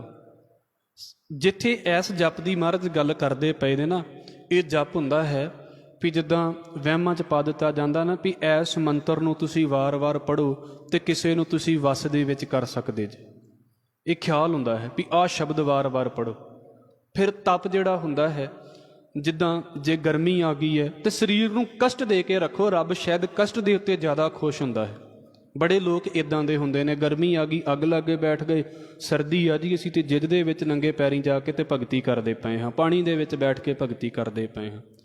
ਮਰਦ ਕਹਿੰਦੇ ਇਹੋ ਜਿਹੇ ਜਪ ਤੇ ਇਹੋ ਜਿਹੇ ਤਪ ਤੇ ਇਹੋ ਜਿਹਾ ਹੀ ਫਿਰ ਜਿਹੜਾ ਅਸਲ ਦੇ ਵਿੱਚ ਗਿਆਨ ਤੇ ਧਿਆਨ ਹੈ ਵੀ ਫੋਕੀਆਂ ਗੱਲਾਂ ਦਾ ਗਿਆਨ ਅੰਦਰ ਇਕੱਠਾ ਕਰਦਾ ਫਿਰੇ ਤੇ ਬੇਕਾਰ ਦੀਆਂ ਚੀਜ਼ਾਂ ਦੇ ਬੰਦਾ ਧਿਆਨ ਲਾਉਂਦਾ ਫਿਰੇ। ਖੱਟ ਸ਼ਾਸਤਰ ਸਿਮਰਿਤ ਵਿਖਿਆਨ, ਇੱਦਾਂ ਹੀ ਨਹੀਂ, ਬੰਦਾ ਜਿਹੜੇ ਵਹਿਮਾਂ 'ਚ ਪਾਉਣ ਵਾਲੇ ਗ੍ਰੰਥ ਨੇ, 6 ਸ਼ਾਸਤਰਾਂ ਦਾ ਗਿਆਤਾ ਵੀ ਹੋਵੇ, ਕਿੱਡਾ ਵੀ ਗਿਆਨੀ ਹੋਵੇ ਬੰਦਾ, ਇਹ ਨਹੀਂ ਵੀ ਮਾੜਾ ਮੋਟਾ ਬੰਦਾ ਹੋਵੇ, ਪੜ੍ਹਿਆ ਲਿਖਿਆ ਹੋਵੇ। ਸਿਮਰਿਤ ਵਿਖਿਆਨ, ਉਹਨਾਂ ਦਾ ਵਿਖਿਆਨ ਵੀ ਕਰਨ ਵਾਲਾ ਹੋਵੇ, ਸਾਡੇ ਵਰਗੇ ਵੀ ਬਸ ਮੈਂ ਵਿਆਖਿਆ ਕਰ ਲਈ ਤੇ ਗੱਲ ਖਤਮ ਹੋ ਗਈ, ਸਿਰਫ ਲੋਕਾਂ ਨੂੰ ਮਤ ਦੇਣ ਵਾਲਾ ਨਾ ਹੋਵੇ। ਹਜ਼ੂਰ ਕਹਿੰਦੇ ਜੇਕਰ ਕੋਈ 6 ਸ਼ਾਸਤਰ, ਖੱਟ ਦਾ ਮਤਲਬ ਹੁੰਦਾ ਹੈ 6, ਜੇ ਕੋਈ 6 ਸ਼ਾਸਤਰਾਂ ਦਾ ਗਿਆਤਾ ਹੋਵੇ ਤੇ ਸਿਮਰਤੀਆਂ ਦੇ ਵਿਖਿਆਨ ਕਰਨ ਵਾਲਾ ਵੀ ਹੋਵੇ, ਫਿਰ ਯੋਗ ਅਭਿਆਸ ਕਰਮ ਧਰਮ ਕਿਰਿਆ, ਕਈ ਤਰੀਕਿਆਂ ਦੇ ਯੋਗ ਆਸਣ ਕਰਨ ਵਾਲਾ ਹੋਵੇ, ਯੋਗ ਦੇ ਅਭਿਆਸ ਕਰਨ ਵਾਲਾ ਹੋਵੇ ਤੇ ਕਈ ਤਰੀਕਿਆਂ ਦੀਆਂ ਧਾਰਮਿਕ ਕਿਰਿਆਵਾਂ ਕਰਨ ਵਾਲਾ ਹੋਵੇ। ਸਾਨੂੰ ਤੇ ਰੱਬ ਨੇ ਬਚਾ ਲਿਆ ਹੈ, ਤੁਸੀਂ ਵੀ ਤੇ ਹੁਣ ਬੈਠੇ ਜੇ ਨਾ, ਮਰਦ ਬਖਸ਼ ਲਵੇ, ਠੀਕ ਹੈ, ਸਾਨੂੰ ਬਹਿਣਾ ਜਿਸ ਤਰ੍ਹਾਂ ਵੀ ਚਾਹੀਦਾ ਹੈ ਮਾਲਕ, ਅਸੀਂ ਸਿਰਫ ਇਸ ਚੀਜ਼ ਨੂੰ ਧਿਆਨ ਦੇ ਰਹੇ ਹਾਂ ਵੀ ਸੁਣਦੇ ਪਏ ਹਾਂ, ਬੈਠੇ ਕਿਸੇ ਵੀ ਤਰੀਕੇ ਨਾਲ ਹਾਂ ਮੁਬਾਰਕ ਹੈ। ਮੈਂ ਤੇ ਇਸ ਗੱਲ ਦੇ ਨਾਲ ਕੋਈ ਬਹੁਤਾ ਕਰਦਾ ਨਹੀਂ ਹਾਂ ਵੀ ਇੱਦਾਂ ਹੀ ਬੈਠਣਾ ਚਾਹੀਦਾ ਹੈ, ਵਾਹਿਗੁਰੂ ਕਿਰਪਾ ਕਰੇ ਜਿੱਦਾਂ ਵੀ ਅਸੀਂ ਬੈਠੇ ਹੋਏ ਹਾਂ। ਤੇ ਜੇ ਭਲਾ ਸਾਨੂੰ ਪਹਿਲਾਂ ਹੀ ਇਹ ਸਿਖਾਉਣ ਵੀ ਸੁਣਨਾ ਬਾਅਦ ਦੇ ਵਿੱਚ ਹੈ, ਪਹਿਲਾਂ ਤੁਸੀਂ ਸਿੱਧੇ ਹੋ ਕੇ ਬੈਠੋ। ਸਿੱਧੇ ਹੋ ਕੇ ਬੈਠਣ ਦਾ ਮਤਲਬ ਇਹ ਨਹੀਂ ਵੀ ਅਟੈਂਸ਼ਨ ਹੋ ਕੇ ਨਹੀਂ ਬੈਠਣਾ, ਜਿੱਦਾਂ ਇਹ ਕਹਿ ਦਿੱਤਾ ਵੀ ਤੁਸੀਂ ਜਦੋਂ ਬੈਠਣਾ ਹੈ ਤੇ ਆਪਣੀ ਕਿਰਿਆ ਨੂੰ, ਤੁਸੀਂ ਸਰੀਰ ਨੂੰ ਕਿੱਦਾਂ ਰੱਖਦੇ, ਵੀ ਤੁਹਾਡੇ ਪੈਰਾਂ ਦੀਆਂ ਤਲੀਆਂ ਕਿਵੇਂ ਹੋਣੀਆਂ ਚਾਹੀਦੀਆਂ ਨੇ। ਹੁਣ ਕੋਈ ਮੱਥਾ ਟੇਕਣ ਆਵੇ, ਉਹਨੂੰ ਪਹਿਲਾਂ ਹੀ ਟੋਕ ਦਿੱਤਾ ਜਾਵੇ ਵੀ ਇੱਦਾਂ ਨਹੀਂ ਮੱਥਾ ਟੇਕਣਾ, ਮੱਥਾ ਟੇਕਦਾ ਤੇਰਾ ਅਸ਼ਟਾਂਗ ਪ੍ਰਣਾਮ ਹੋਣਾ ਚਾਹੀਦਾ ਹੈ। ਇਹ ਕੀ ਹੋਵੇਗਾ? ਇਹੋ ਜਿਹੀਆਂ ਧਾਰਮਿਕ ਕਿਰਿਆਵਾਂ ਜਿੰਨੇ ਵੀ ਪਾਸੇ ਤੋਂ ਆਉਂਦੀਆਂ ਨੇ, ਮੇਨ ਗੱਲ ਹੈ ਨਾ ਵੀ ਅਸੀਂ ਇੱਥੇ ਸੁਣਦੇ ਪਏ ਹਾਂ, ਬਾਕੀ ਸਾਰੀਆਂ ਗੱਲਾਂ ਬਾਅਦ ਦੇ ਵਿੱਚ ਹੋ ਗਈਆਂ। ਸਤਿਗੁਰੂ ਕਹਿੰਦੇ ਇਹੋ ਜਿਹੇ ਧਾਰਮਿਕ ਕਰਮ ਕਿੰਨੇ ਵੀ ਧਿਆਨ ਦੇ ਨਾਲ ਬੰਦਾ ਕਰਦਾ ਹੋਵੇ ਤੇ ਫਿਰ ਸਾਰਾ ਕੁਝ ਛੱਡ ਕੇ, ਸਗਲ ਤਿਆਗ ਬਨ ਮੱਧੇ ਫਿਰਿਆ, ਸਾਰਾ ਕੁਝ ਛੱਡ ਕੇ ਤੇ ਜੰਗਲਾਂ ਦੇ ਵਿੱਚ ਵੀ ਜੇ ਕਿਤੇ ਭਟਕਣ ਲੱਗ ਪਵੇ, ਜੰਗਲਾਂ 'ਚ ਵੀ ਫਿਰਨ ਲੱਗ ਪਵੇ। ਅਨੇਕ ਪ੍ਰਕਾਰ ਕੀਏ ਬਹੁ ਯਤਨਾ, ਬੰਦਾ ਕਈ ਤਰੀਕਿਆਂ ਦੀਆਂ ਕੋਸ਼ਿਸ਼ਾਂ ਕਰਦਾ ਫਿਰੇ, ਮਤਲਬ ਵੀ ਕਿਸੇ ਨਾ ਕਿਸੇ ਤਰੀਕੇ ਨਾਲ ਅੰਦਰ ਗੱਲ ਬਣ ਜਾਵੇ। ਕਈ ਤੇ ਇੱਦਾਂ ਦੇ ਹੁੰਦੇ ਨੇ ਨਾ ਵੀ ਜਿੱਦਾਂ ਉਹ ਤੇ ਯਕੀਨ ਨਹੀਂ ਕਰਦੇ ਇਹਨਾਂ ਗੱਲਾਂ ਦੇ ਵਿੱਚ। ਕਈ ਇੱਦਾਂ ਦੇ ਵੀ ਹੁੰਦੇ ਨੇ, ਉਹਨਾਂ ਨੂੰ ਕਿਸੇ ਵੀ ਕਿਰਿਆ ਦੇ ਉੱਤੇ ਸਿਦਕ ਨਹੀਂ ਹੁੰਦਾ, ਉਹਨਾਂ ਨੇ ਹਫਤਾ ਇੱਕ ਕਿਰਿਆ ਦੇ ਉੱਤੇ ਲਾਉਣਾ ਹੈ, ਬਾਅਦ 'ਚ ਕਿਸੇ ਨੇ ਨਵੀਂ ਮੱਤ ਦੇ ਦਿੱਤੀ, ਉਹਨਾਂ ਨੇ ਉਹ ਕਰਨ ਲੱਗ ਪੈਣਾ, ਬਾਅਦ 'ਚ ਉਹਨਾਂ ਨੇ ਕੁਝ ਹੋਰ ਕਰਨ ਲੱਗ ਪੈਣਾ। ਸਤਿਗੁਰੂ ਕਹਿੰਦੇ ਇਹੋ ਜਿਹੇ ਕਈ ਯਤਨ ਕਰਦਾ ਫਿਰੇ, ਪੁੰਨ ਦਾਨ ਹੋਮੇ ਬਹੁ ਰਤਨਾ। ਹੋਮ ਦਾ ਮਤਲਬ ਹੁੰਦਾ ਹੈ ਜਿੱਦਾਂ ਜੱਗ ਦੇ ਵਿੱਚ ਜਿਹੜੀ ਅੱਗ ਬਲਦੀ ਹੈ ਨਾ, ਤੇ ਉਹਦੇ ਵਿੱਚ ਜੋ ਪਾਇਆ ਜਾਂਦਾ ਹੈ ਉਹਨੂੰ ਕਿਹਾ ਜਾਂਦਾ ਹੈ ਹੋਮ ਕਰਨਾ, ਹਵਨ ਕਰਨਾ। ਮਹਾਰਾਜ ਕੀ ਕਹਿੰਦੇ ਨੇ? ਪੁੰਨ ਦਾਨ ਹੋਮੇ ਬਹੁ ਰਤਨਾ। ਘਿਓ ਖੰਡ ਦੀ ਤੇ ਗੱਲ ਹੀ ਬੜੀ ਦੂਰ ਦੀ ਹੈ ਜਿਹੜਾ ਉਹ ਜੱਗ ਦੇ ਵਿੱਚ ਪਾਉਂਦੇ ਨੇ। ਮਹਾਰਾਜ ਕਹਿੰਦੇ ਨੇ ਚੰਗੀਆਂ ਕੀਮਤੀ ਚੀਜ਼ਾਂ ਵੀ ਜੇਕਰ ਬੰਦਾ ਅੱਗ ਦੇ ਵਿੱਚ ਸਾੜ ਕੇ ਸਵਾਹ ਕਰ ਦੇਵੇ, ਕਿਉਂਕਿ ਇੱਕ ਖਿਆਲ ਹੈ ਅੱਗ ਨੂੰ ਦੇਵਤਿਆਂ ਦੀ ਜ਼ੁਬਾਨ ਮੰਨਿਆ ਜਾਂਦਾ ਹੈ। ਉਹ ਕਹਿੰਦੇ ਨੇ ਵੀ ਜੋ ਇਹਦੇ ਵਿੱਚ ਪਹੁੰਚਦਾ ਹੈ ਨਾ, ਤਾਂ ਇਸ ਜ਼ੁਬਾਨ ਦੇ ਵਿੱਚ ਜੋ ਜਾਂਦਾ ਹੈ, ਅੱਗ ਦੇ ਵਿੱਚ ਜਾਂਦਾ ਹੈ, ਤੇ ਇਹਦੀ ਰਸਾਈ ਦੇਵਤਿਆਂ ਤੱਕ ਹੋ ਜਾਂਦੀ ਹੈ। ਜਿੱਦਾਂ ਅਸੀਂ ਜੋ ਖਾਂਦੇ ਹਾਂ ਜ਼ੁਬਾਨ ਤੋਂ, ਤੇ ਸਾਡੇ ਸਰੀਰ ਨੂੰ ਲੱਗਦਾ ਨਾ, ਅੱਗ ਨੂੰ ਦੇਵਤਿਆਂ ਦੀ ਜ਼ੁਬਾਨ ਮੰਨਦੇ ਨੇ। ਮਰਦ ਕਹਿੰਦੇ ਇਕੱਲੀਆਂ ਇਹ ਚੀਜ਼ਾਂ ਕਿਉਂ ਪਾਉਣੀਆਂ ਨੇ? ਬੰਦਾ ਰਤਨ ਵੀ ਉਹਦੇ ਵਿੱਚ ਅੱਗ ਦੇ ਵਿੱਚ ਸੁੱਟ ਦੇਵੇ ਵੀ ਮੈਂ ਬੜਾ ਕੁਝ ਦਾਨ ਕਰਨ ਵਾਲਾ ਹਾਂ। ਸਰੀਰ ਕਟਾਏ ਹੋਮੈ ਕਰ ਰਾਤੀ। ਤੇ ਚੀਜ਼ਾਂ ਦਾ ਦਾਨ ਕੀ ਹੈ? ਬਾਹਰ ਦੀਆਂ ਚੀਜ਼ਾਂ ਨੇ ਤੇ ਬਾਹਰ ਹੀ ਦਾਨ ਕਰ ਦਿੱਤੀਆਂ। ਮਰਦ ਕਹਿੰਦੇ ਇਹਦੇ ਨਾਲੋਂ ਵੀ ਜੇ ਕਿਤੇ ਅਗਲਾ ਸਟੈਪ ਲੈ ਲਵੇ, ਬੰਦਾ ਆਪਣੇ ਸਰੀਰ ਨੂੰ ਰੱਤੀ ਰੱਤੀ ਕਟਾ ਲਵੇ। ਅਨਵੈ ਕਰਕੇ ਇੱਦਾਂ ਹੋ ਜਾਂਦਾ ਹੈ ਕਿ ਸਰੀਰ ਨੂੰ ਰੱਤੀ ਕਰਕੇ ਛੋਟਾ ਛੋਟਾ ਕਰਾ ਕੇ ਤੇ ਹੋਮ ਦੇਵੇ। ਹੋਮ ਦੇਣ ਦਾ ਮਤਲਬ ਹੁੰਦਾ ਵੀ ਜਿੱਦਾਂ ਰਤਨ ਨੂੰ ਹੋਮ ਕਰਨ ਦੀ ਗੱਲ ਕਹੀ ਨਾ, ਆਪਣੇ ਸਰੀਰ ਦਾ ਹੀ ਹਵਨ ਕਰ ਲਵੇ, ਆਪਣਾ ਸਰੀਰ ਹੀ ਅੱਗ ਦੇ ਵਿੱਚ ਜੇ ਪਾ ਦੇਵੇ। ਤੇ ਸਤਿਗੁਰੂ ਕਹਿੰਦੇ ਵਰਤ ਨੇਮ ਕਰੈ ਬਹੁ ਭਾਂਤੀ। ਕਈ ਤਰੀਕਿਆਂ ਦੇ ਵਰਤ ਰੱਖਦਾ ਹੋਵੇ, ਆਦੀ ਚੰਦਰਮਾ ਦਾ ਵਰਤ ਆ ਗਿਆ, ਆਦੀ ਫਲਾਣਾ ਵਰਤ ਆ ਗਿਆ। ਜਿਨ੍ਹਾਂ ਦੇ ਵਿੱਚ ਰੱਖੇ ਜਾਂਦੇ ਸੀ ਉਹਨਾਂ ਦਾ ਤੇ ਸਾਨੂੰ ਸਮਝ ਹੈ ਵੀ ਉਹਨਾਂ ਨੂੰ ਤੇ ਚਲੋ ਮੱਤ ਦਿੱਤੀ ਸੀ, ਸਾਡਿਆਂ ਨੂੰ ਕਿਹਨਾਂ ਨੇ ਮੱਤ ਦੇ ਦਿੱਤੀ ਹੈ? ਇਹ ਲਾਈ ਲੱਗ ਹੋ ਕੇ ਲੱਗ ਗਏ ਨੇ ਪਿੱਛੇ। ਇਹ ਸਿਮਰਤੀਆਂ ਦਾ ਅਸਰ ਹੋ ਗਿਆ, ਸੁਣੀ ਸੁਣਾਈ ਗੱਲ ਦਾ ਅਸਰ ਹੋ ਗਿਆ। ਉੱਦਾਂ ਪੜ੍ਹੇ ਲਿਖੇ ਨੇ ਪਰ ਕਰਦੇ ਨੇ ਆਖੇ ਲੱਗ ਕੇ, ਵੇਖ ਵੇਖ ਕੇ ਹੋ ਗਿਆ। ਸਤਿਗੁਰੂ ਕਹਿੰਦੇ ਨੇ ਵਰਤ ਨੇਮ, ਇਹੋ ਜਿਹੇ ਕਈ ਵਰਤ ਕਰਦਾ ਫਿਰੇ, ਕੰਟਰੋਲ ਕਰਦਾ ਫਿਰੇ ਨਾ, ਕਰੈ ਬਹੁ ਭਾਂਤੀ। ਮਰਦ ਕੀ ਕਹਿ ਰਹੇ ਨੇ? ਉੱਪਰੀਲੀ ਸਾਰੀ ਲਿਸਟ ਤੁਸੀਂ ਗਿਣ ਲੈਣਾ, ਨਹੀਂ ਤੁਲ ਰਾਮ ਨਾਮ ਵਿਚਾਰ। ਇਹਨਾਂ ਦੇ ਵਿੱਚੋਂ ਇੱਕ ਵੀ ਗੱਲ ਰੱਬ ਦੇ ਨਾਮ ਦੀ ਵਿਚਾਰ ਦੇ ਤੁਲ ਨਹੀਂ ਹੈ। ਭਾਵੇਂ ਕੋਈ ਆਪਣੇ ਆਪ ਨੂੰ ਰੱਤੀ ਰੱਤੀ ਵੀ ਕਟਾ ਦੇਵੇ, ਦਾਤਾਰ ਕਹਿੰਦੇ ਜਿਹੜੀ ਅਸਲ 'ਚ ਵਾਹਿਗੁਰੂ ਦੀ ਗੱਲ ਸੁਣ ਲੈਣੀ ਹੈ ਨਾ, ਕੋਈ ਵੀ ਚੀਜ਼ ਇਹਦੇ ਬਰਾਬਰ ਨਹੀਂ ਹੈ। ਨਾਨਕ ਗੁਰਮੁਖ ਨਾਮ ਜਪੀਐ ਇੱਕ ਬਾਰ। ਇਹ ਗੁਰਮੁਖ ਸ਼ਬਦ ਇਹਨਾਂ ਅਸ਼ਟਪਦੀਆਂ ਦੇ ਵਿੱਚ ਤਿੰਨਾਂ ਦੇ ਵਿੱਚ ਵਾਰ-ਵਾਰ ਆ ਰਿਹਾ ਹੈ। ਇਹਦਾ ਮਤਲਬ ਹੈ ਗੁਰੂ ਦੇ ਵੱਲ ਮੁੱਖ ਕੀਤਿਆਂ, ਮਤਲਬ ਜਿੱਦਾਂ ਗੁਰੂ ਕਹਿੰਦਾ ਹੈ ਉੱਦਾਂ ਨਾਮ ਜਪਿਆਂ। ਜੇ ਕਿਤੇ ਉਸ ਤਰੀਕੇ ਦੇ ਨਾਲ ਨਾਮ ਜਪ ਲਿਆ ਜਾਵੇ ਨਾ, ਤੇ ਇਸ ਨਾਮ ਦੇ ਤੁੱਲ ਹੋਰ ਕੋਈ ਕਿਰਿਆ ਹੈ ਹੀ ਨਹੀਂ ਹੈ, ਕੋਈ ਕਰਮਕਾਂਡ ਹੈ ਹੀ ਨਹੀਂ ਹੈ। ਫਿਰ ਅਗਲੀ ਗੱਲ, ਆ ਜਿਹੜੇ ਥੋੜ੍ਹੇ ਜਿਹੇ ਧਾਰਮਿਕ ਲੋਕ ਹੋ ਜਾਂਦੇ ਨੇ, ਮਹਾਰਾਜ ਕਹਿੰਦੇ ਨੇ 9 ਖੰਡ ਪ੍ਰਿਥਵੀ ਫਿਰੈ ਚਿਰ ਜੀਵੈ। ਜੇ ਕਿਤੇ ਬੰਦਾ ਧਰਤੀ ਦੇ 9 ਖੰਡ 9 ਹਿੱਸਿਆਂ ਦੇ ਵਿੱਚ, ਇਹ ਪਹਿਲਾਂ 9 ਖੰਡ ਹੀ ਮੰਨੇ ਜਾਂਦੇ ਸੀ ਸਾਡੀ ਮੈਂਟੈਲਿਟੀ ਦੇ ਵਿੱਚ, ਗੁਰੂ ਸਾਹਿਬ ਨੇ ਉਹ ਉਦਾਹਰਣ ਲੈ ਲਈ। ਹਜ਼ੂਰ ਕਹਿੰਦੇ ਵੀ ਸਾਰੀ ਧਰਤੀ ਦਾ ਹੀ ਜੇ ਕਿਤੇ ਭ੍ਰਮਣ ਕਰਨ ਲੱਗ ਪਵੇ, ਚਿਰ ਜੀਵੈ, ਬੜੀ ਲੰਮੀ ਉਮਰ ਵਾਲਾ ਵੀ ਹੋ ਜਾਵੇ। ਮਹਾ ਉਦਾਸ ਤਪੀਸਰ ਥੀਵੈ। ਮਹਾਂ ਦਾ ਮਤਲਬ ਹੁੰਦਾ ਹੈ ਜਿੱਦਾਂ ਹੁੰਦਾ ਰਾਜਾ, ਇੱਕ ਹੁੰਦਾ ਹੈ ਮਹਾਰਾਜਾ, ਮਤਲਬ ਰਾਜਿਆਂ ਤੋਂ ਵੀ ਵੱਡਾ ਰਾਜਾ। ਮਹਾ ਉਦਾਸ ਦਾ ਮਤਲਬ ਹੋ ਗਿਆ ਉਦਾਸੀਆਂ ਦੇ ਵਿੱਚੋਂ ਵੀ ਵੱਡਾ ਉਦਾਸੀ ਹੋ ਜਾਵੇ। ਤਪੀਸ਼ਰ, ਤਪੀਆਂ ਦੇ ਵਿੱਚੋਂ ਵੀ ਵੱਡਾ ਤਪੀ ਹੋ ਜਾਵੇ, ਵੀ ਮੈਂ ਬਹੁਤ ਅੱਗੇ ਨਿਕਲਿਆ ਹੋਇਆ ਹਾਂ। ਥੀਵੈ, ਹੋ ਜਾਵੇ। ਅਗਨ ਮਾਹੇ ਹੋਮਤ ਪ੍ਰਾਨ, ਆਪਣੇ ਜਿਹੜੇ ਪ੍ਰਾਣ ਨੇ ਉਹ ਅੱਗ ਦੇ ਵਿੱਚ ਹੋਮ ਕਰ ਦੇਵੇ, ਮਤਲਬ ਜਿਉਂਦਾ ਜੀ ਅੱਗ ਦੇ ਵਿੱਚ ਸਾੜ ਲਵੇ ਆਪਣੇ ਆਪ ਨੂੰ। ਕਨਿਕ ਅਸ਼ਵ ਹੈਵਰ ਭੂਮ ਦਾਨ। ਕਨਿਕ ਸੋਨਾ, ਅਸ਼ਵ ਦਾ ਮਤਲਬ ਜਿਹੜੇ ਨੇ ਉਹ ਘੋੜੇ ਹੋ ਗਏ, ਹੈਵਰ ਸ੍ਰੇਸ਼ਟ ਜਿਹੜੇ ਨੇ ਹਾਥੀ ਹੋ ਗਏ। ਮਤਲਬ ਜਿਹੜੀਆਂ ਚੀਜ਼ਾਂ ਉਸ ਵੇਲੇ ਦਾਨ ਕੀਤੀਆਂ ਜਾਂਦੀਆਂ ਸੀ ਨਾ, ਦਾਤਾਰ ਕਹਿੰਦੇ ਭੂਮ ਦਾਨ, ਭੂਮੀ ਦਾ ਦਾਨ ਕਰਨ ਵਾਲਾ ਵੀ ਹੋਵੇ। ਨਿਉਲੀ ਕਰਮ ਕਰੈ ਬਹੁ ਆਸਨ। ਨਿਉਲੀ ਕਰਮ ਇੱਕ ਕਿਰਿਆ ਹੈ ਜਿਹਦੇ ਵਿੱਚ ਖਾਸ ਕਰਕੇ ਜਿਹੜੇ ਯੋਗ ਮਤ ਦੇ ਸਾਧੂ ਹੁੰਦੇ ਸੀ, ਉਹ ਆਪਣੇ ਪੇਟ ਦੀਆਂ ਜਿਹੜੀਆਂ ਆਂਦਰਾਂ ਸੀ ਉਹਨਾਂ ਨੂੰ ਸਾਫ਼ ਕਰਦੇ ਹੁੰਦੇ ਸੀ। ਜ਼ੋਰ ਦੀ ਸਾਹ ਖਿੱਚ ਕੇ, ਤੇ ਜਦੋਂ ਆਪਾਂ ਸਾਹ ਵੇਖਦੇ ਹਾਂ ਤੇ ਸਾਡਾ ਜਿਹੜਾ ਪੇਟ ਹੈ ਨਾ ਉਹ ਇਕੱਠਾ ਹੋ ਜਾਂਦਾ ਇੱਕ ਥਾਂ ਤੇ, ਉਹ ਸਾਰੀਆਂ ਨਾੜਾਂ ਇਕੱਠੀਆਂ ਹੋ ਜਾਂਦੀਆਂ ਨੇ। ਉਹਨਾਂ ਨੂੰ ਫਿਰ ਘੁਮਾਇਆ ਜਾਂਦਾ ਹੈ ਪੇਟ ਦੀ ਤਾਕਤ ਦੇ ਨਾਲ। ਕਈ ਹੁਣ ਵੀ ਇਸ ਪਾਸੇ ਲਾਉਂਦੇ ਨੇ, ਲੋਕਾਂ ਨੂੰ ਕਰਦੇ ਨੇ ਸਾਰਾ ਕੁਝ। ਸਰੀਰਕ ਦੀ ਕਿਰਿਆ ਹੈ, ਧਾਰਮਿਕ ਇਹਦੇ ਨਾਲ ਗੱਲ ਨਹੀਂ ਹੈ ਵੀ ਧਰਮ ਦਾ ਕੋਈ ਮਸਲਾ ਹੈ ਇਹਦੇ ਨਾਲ, ਸਰੀਰ ਜਿੱਦਾਂ ਵੀ ਹੋ ਸਕਦਾ ਠੀਕ ਹੈ। ਹਜ਼ੂਰ ਕਹਿੰਦੇ ਨਿਉਲੀ ਕਰਮ ਕਰੈ। ਇਹੋ ਜਿਹੇ ਨਿਉਲੀ ਕਰਮ ਕਰਦਾ ਫਿਰੇ ਉਹਨੂੰ ਕਿਹਾ ਜਾਂਦਾ ਹੈ, ਜਦੋਂ ਪੇਟ ਦੀਆਂ ਆਂਦਰਾਂ ਘੁਮਾਈਆਂ ਜਾਂਦੀਆਂ ਨੇ ਨਾ, ਪੇਟ ਇਕੱਠਾ ਕਰਕੇ, ਉਹਨੂੰ ਨਿਉਲੀ ਕਰਮ ਕਿਹਾ ਜਾਂਦਾ ਹੈ। ਬਹੁ ਆਸਨ, ਕਈ ਤਰੀਕਿਆਂ ਦੇ ਯੋਗ ਦੇ ਆਸਣ ਕਰਦਾ ਫਿਰੇ। ਹਜ਼ੂਰ ਕਹਿੰਦੇ ਫਿਰ ਅਗਲੇ ਬਚਨ ਵੇਖੋ, ਜੈਨ ਮਾਰਗ ਸੰਜਮ ਅਤ ਸਾਧਨ। ਜੈਨੀਆਂ ਦੇ ਵਾਂਗ ਕਈ ਅਤ ਸੰਜਮ ਦੇ ਕੰਮ ਕਰਦਾ ਪਿਆ ਹੋਵੇ। ਅਤੇ ਮਹਾਰਾਜ ਨੇ ਬਖਸ਼ਿਸ਼ ਕਰ ਲਈ। ਵੇਖੋ 2 ਸਾਲ ਹੀ ਹੋਏ ਨੇ ਨਾ ਸਾਨੂੰ ਨੱਕ ਦੇ ਉੱਤੇ ਉਹ ਬੰਨਿਆਂ ਨੂੰ ਮਾਸਕ, ਤੇ ਕਿੰਨਾ ਔਖਾ ਜਿਹਾ ਲੱਗਦਾ। ਉਹ ਵੀ ਤੇ ਹੈ ਨੇ, ਵੇਖੋ ਸਾਰੀ ਜ਼ਿੰਦਗੀ ਬਸ ਮੂੰਹ ਢੱਕ ਕੇ ਰੱਖਣਾ ਇਹਨਾਂ ਨੇ। ਗੁਰੂ ਨਾਨਕ ਸਾਹਿਬ ਨੇ ਉਹਨਾਂ ਦੀ ਕਿਰਿਆ ਬੋਲੀ, ਕਿੰਨਾ ਔਖਾ ਹੈ। ਆਪਾਂ ਨੂੰ ਬੜਾ ਲੱਗਦਾ ਨਾ ਵੀ ਇਹ ਕਦੋਂ ਸਾਡੇ ਮੂੰਹ ਦੇ ਉੱਤੋਂ ਲੱਥਣਗੇ, ਵੀ ਕਦੋਂ ਆਮ ਵਾਲੀ ਜ਼ਿੰਦਗੀ ਹੋਵੇ। ਤੇ ਜਿਨ੍ਹਾਂ ਨੇ ਬਚਪਨ ਤੋਂ ਲੈ ਕੇ ਤੇ ਜਦੋਂ ਉਹਨਾਂ ਨੇ ਸੰਨਿਆਸ ਲੈ ਲਿਆ, ਦੀਖਿਆ ਲੈ ਲਈ, ਉਸ ਤੋਂ ਬਾਅਦ ਲਗਾਤਾਰ ਹੀ ਇੱਦਾਂ ਦੀ ਜ਼ਿੰਦਗੀ ਜੀਣੀ ਆ, ਸੋਚ ਕੇ ਵੇਖੋ ਨਾ ਵੀ ਕਿੰਨਾ ਔਖਾ ਹੈ। ਮਹਾਰਾਜ ਕਹਿੰਦੇ ਜੇ ਭਲਾ ਇੱਦਾਂ ਦੀ ਜ਼ਿੰਦਗੀ ਜੀ ਵੀ ਲਵੇ, ਇਹਦੇ ਨਾਲ ਕੋਈ ਰੱਬ ਥੋੜ੍ਹਾ ਖੁਸ਼ ਹੋ ਰਿਹਾ ਵੀ ਮੈਂ ਵੇਖੋ ਜੀ ਰੱਬ ਤੇਰੇ ਘਰ ਮੂੰਹ ਢੱਕ ਕੇ ਆ ਰਿਹਾ ਜਾਂ ਮੂੰਹ ਨੰਗਾ ਕਰਕੇ ਆ ਰਿਹਾ। ਕੋਈ ਫਰਕ ਨਹੀਂ ਪੈਂਦਾ ਇਹਨਾਂ ਗੱਲਾਂ ਦੇ ਨਾਲ। ਇਹਨੂੰ ਇਹ ਨਾ ਸੋਚੇ ਵੀ ਮੈਂ ਬਿਮਾਰੀ ਦੇ ਬਾਰੇ ਬੋਲਦਾ ਵੀ ਉਤਾਰ ਲਓ, ਕਿਉਂਕਿ ਮਸਲੇ ਦੂਸਰੇ ਪਾਸੇ ਤੋਂ ਸ਼ੁਰੂ ਹੋ ਜਾਂਦੇ ਨੇ। ਸਿਰਫ ਇੱਕ ਗੱਲ ਹੈ ਵੀ ਇਹਨਾਂ ਚੀਜ਼ਾਂ ਦੇ ਨਾਲ ਰੱਬ ਦੇ ਨਾਲ ਕੋਈ ਮਤਲਬ ਨਹੀਂ ਹੈ। ਮਹਾਰਾਜ ਕਹਿੰਦੇ ਜਿੰਨਾ ਮਰਜ਼ੀ ਕਸ਼ਟ ਕਰ ਲਓ ਆਪਣੇ ਆਪ ਦੇ ਵਿੱਚ। ਜੈਨ ਮਾਰਗ ਸੰਜਮ ਅਤ ਸਾਧਨ, ਨਿਮਖ ਨਿਮਖ ਕਰ ਸਰੀਰ ਕਟਾਵੇ। ਬੰਦਾ 2 ਕੁ ਪੈਰ ਨਾ ਨੰਗੇ ਪੈਰੀਂ ਤੁਰ ਕੇ ਆਉਂਦਾ ਤੇ ਰੱਬ ਨੂੰ ਲਾਮੇ ਦੇਣ ਲੱਗ ਪੈਂਦਾ ਵੀ ਵੇਖ ਲਾ ਨੰਗੇ ਪੈਰ ਆਇਆ 40 ਦਿਨ ਤੇਰੇ ਘਰ। ਮਹਾਰਾਜ ਕਹਿੰਦੇ ਤੁਸੀਂ ਨੰਗੇ ਪੈਰਾਂ ਦੀ ਗੱਲ ਕਰਦੇ ਜੇ ਕੋਈ ਬੰਦਾ ਆਪਣੇ ਆਪ ਨੂੰ ਰੱਤੀ ਵੀ ਕਟਾ ਲਵੇ, ਛੋਟੇ ਛੋਟੇ ਵੀ ਟੁਕੜੇ ਕਰਵਾ ਲਵੇ। ਇਹ ਉਹ ਬਾਣੀ ਹੈ ਜਿਹੜੀ ਵੇਖ ਲਓ ਆਪਾਂ ਰੋਜ਼ ਪੜ੍ਹਦੇ ਹਾਂ, ਸੰਗਤ ਰੋਜ਼ ਪੜ੍ਹਦੀ ਹੈ, ਤੇ ਹਾਲ ਵੇਖ ਲਓ ਸਿੱਖਾਂ ਦੇ ਫਿਰ ਕਿੱਥੇ ਕੁ ਹੋਏ ਪਏ ਨੇ। ਤਉ ਭੀ ਹਉਮੈ ਮੈਲ ਨਾ ਜਾਵੇ। ਬੰਦੇ ਦੀ ਹਉਮੈ ਦੀ ਮੈਲ ਫੇਰ ਨਹੀਂ ਜਾਂਦੀ, ਬੰਦਾ ਸਗੋਂ ਹੰਕਾਰੀ ਹੋਈ ਜਾਂਦਾ ਹੈ। ਹਰ ਕੇ ਨਾਮ ਸੰਸਰ ਕਛ ਨਾ ਹੈ। ਮਾਲਕ ਦੇ ਨਾਮ ਦੀ ਬਰਾਬਰੀ ਦੇ ਉੱਤੇ ਇਹੋ ਜਿਹਾ ਕੋਈ ਵੀ ਕਰਮਕਾਂਡ ਨਹੀਂ ਹੈ ਜੋ ਉੱਤੇ ਗਿਣਾ ਦਿੱਤਾ ਹੈ ਮਹਾਰਾਜ ਨੇ। ਰੱਬ ਦਾ ਨਾਮ ਇਹਨਾਂ ਸਾਰੀਆਂ ਚੀਜ਼ਾਂ ਤੋਂ ਉੱਤੇ ਹੈ। ਮੈਂ ਕਹਾਂ ਜੀ ਮੈਂ ਨੰਗੇ ਪੈਰੀਂ ਆ ਰਿਹਾ, ਇੱਥੇ ਆ ਕੇ ਮੈਂ ਕਥਾ 'ਚ ਕੀਰਤਨ 'ਚ ਗੱਲਾਂ ਕਰੀ ਜਾਵਾਂ ਤੇ ਮੇਰਾ ਨੰਗੇ ਪੈਰੀਂ ਆਉਣਾ ਰੱਬ ਨੂੰ ਚੁਭੂਗਾ ਕਿ ਮੇਰਾ ਇੱਥੇ ਗੱਲਾਂ ਕੀਤੀਆਂ ਰੱਬ ਨੂੰ ਚੁਭਣਗੀਆਂ? ਇਸ ਕਰਕੇ ਇਹ ਸਮਝ ਦੀਆਂ ਗੱਲਾਂ ਨੇ। ਮੈਂ ਕੀ ਕਰਦਾ ਹਾਂ ਕੋਈ ਫਰਕ ਨਹੀਂ ਪੈਂਦਾ। ਤੁਸੀਂ ਪੈਦਲ ਆਏ ਜੇ, ਤੁਸੀਂ ਕਿਹੜੀ ਚੀਜ਼ ਦੇ ਉੱਤੇ ਆਏ ਜੇ, ਕੋਈ ਫਰਕ ਨਹੀਂ ਪੈਂਦਾ। ਫਰਕ ਇਸ ਗੱਲ ਦਾ ਪੈਂਦਾ ਹੈ ਵੀ ਇੱਥੇ ਆ ਕੇ ਮੈਂ ਸੁਣਿਆ ਕੀ ਹੈ ਤੇ ਮੈਂ ਬੋਲਿਆ ਕੀ ਹੈ। ਇਸ ਕਰਕੇ ਮਹਾਰਾਜ ਕਹਿੰਦੇ ਹਰ ਕੇ ਨਾਮ ਸੰਸਰ ਕਛ ਨਾਹੀ।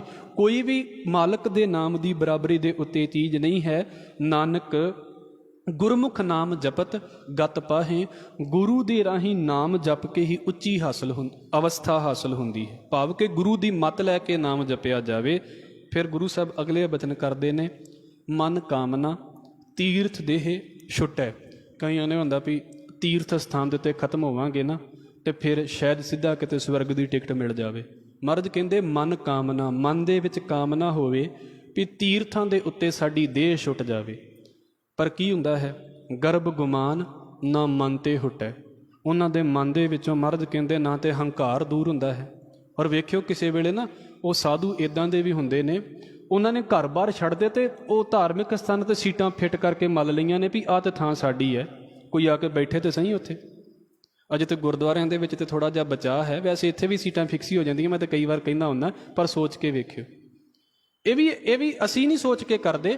ਚਲੋ ਅਸੀਂ ਤੇ ਕਿਉਂਕਿ ਕੋਈ ਛੱਡਿਆ ਨਹੀਂ ਹੈ ਨਾ, ਸਾਨੂੰ ਪਤਾ ਵੀ ਸਾਡਾ ਤੇ ਘਰ ਬਾਰ ਹੈ।